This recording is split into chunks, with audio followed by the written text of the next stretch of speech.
The goal of this regime was to annihilate the Baha'i community. And had it not been for the international pressure that was brought to bear, it would have happened. We would have had another Holocaust.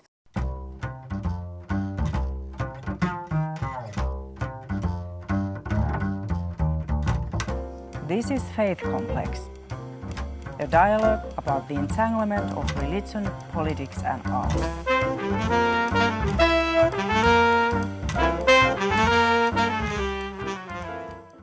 Hello, my name is Jacques Berlinerblau of Georgetown University, and you're watching Faith Complex. Joining us today is Ms. Sovaida Ewing. She is author of Collective Security Within Reach, and she is a lawyer and a representative of the Baha'i community right here in Washington, D.C. Welcome to Faith Complex. Thank you. Thank you for having me.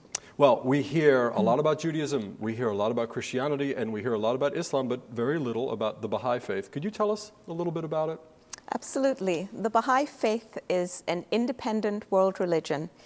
It is the latest in a successive series of independent world religions that include Judaism, Christianity, Zoroastrianism, Buddhism, Hinduism, Islam, etc.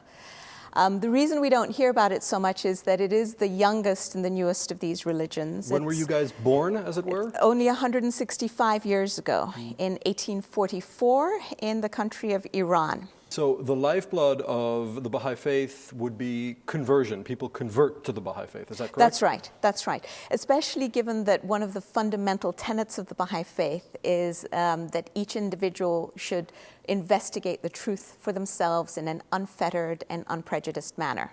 In other words, not to blindly follow the religions of our ancestors. Do you have clergy, imams, rabbis, or something similar to that? No, we don't. There are no clergy in the Baha'i faith. Again, authorities vested in elected institutions.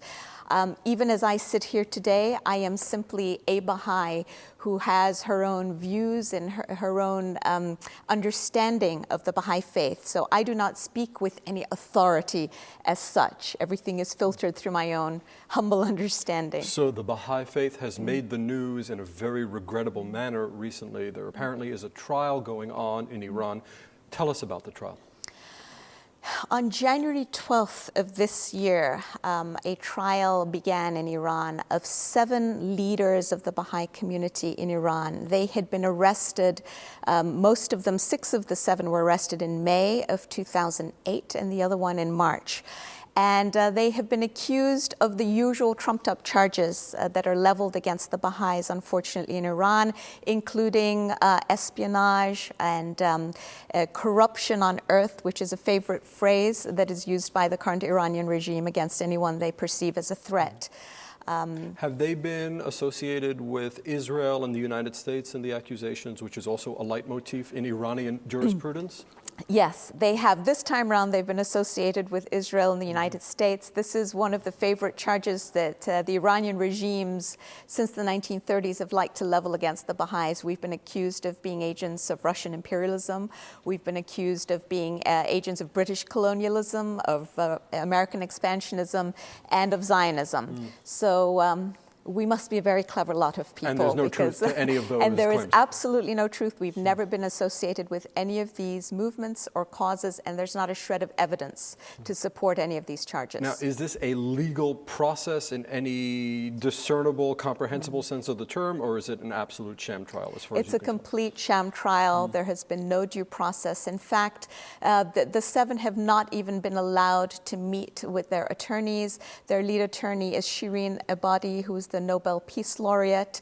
She's out of the country, in fact. She can't even go back. The other members of her center who were appointed as attorneys for the 7 accused have not been allowed to meet with them. They were going to not be allowed into court on January 12th. They tried to get in, and at first they were refused entrance and finally managed to talk their way in. They haven't had adequate time to prepare, and from what they have been given, they haven't been allowed to see the files. They say there's not a shred of evidence to support any of these trumped-up charges. Now, the Islamic Republic of Iran, as we know, is bedeviled by many demons, by many ghosts. What do you think is motivating them in this particular trial to pick these particular 7 people and put them through this ordeal? Well, two things. The Iranian government right now clearly needs scapegoats to divert attention from the problems that they themselves are responsible for creating in the country. The Baha'is, unfortunately, have been historically scapegoats in Iran. Under the Shah, was there also persecution of the Baha'is? There was persecution of the Baha'is, but it was not a systematic persecution, and it wasn't as grievous as it is now. So it was far more mild in tenor, and it came and went.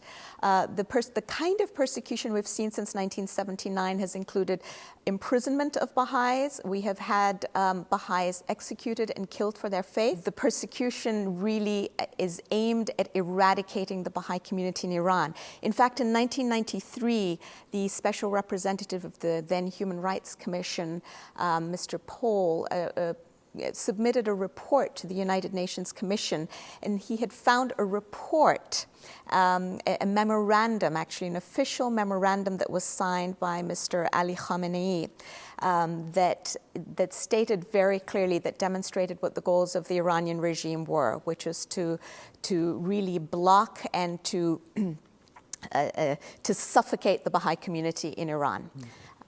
Very interesting. What are the principles of the Baha'i faith that you think most irritate the current Iranian government? The equality of rights, privileges, and opportunities for men and women, to the extent that if you have a child and if you have two children and you have money only to educate one, and one is a boy and one is a girl, the Baha'i writings say you should focus on educating the girl child because she is going to be the mother of the future generation and she must be well educated. That is very unusual within the orbit of monotheism. That's a new one. That is a new one. So that's one. Universal and compulsory education, coupled with the principle of unfettered investigation of truth, spiritual and otherwise, by the individual. The threat to the clergy in Iran is, Baha'u'llah says, no, one of the greatest gifts God has given us is the gift of the intellect and of understanding, and every human being can take the word of God, read it for himself or herself, and understand it. Do you remember this op-ed piece in the New York Times that Mr. Cohen wrote about Jews in Iran, which really left a lot of people scratching their heads, that essentially there was tolerance and everything was fine, and we should not overestimate the degree of persecution that they might be facing? And then came the elections, and then came the crackdown, and then came basically everything we knew that was possible, that could occur in the Islamic Republic occurred. Do you think there is religious freedom for minorities in present-day Iran?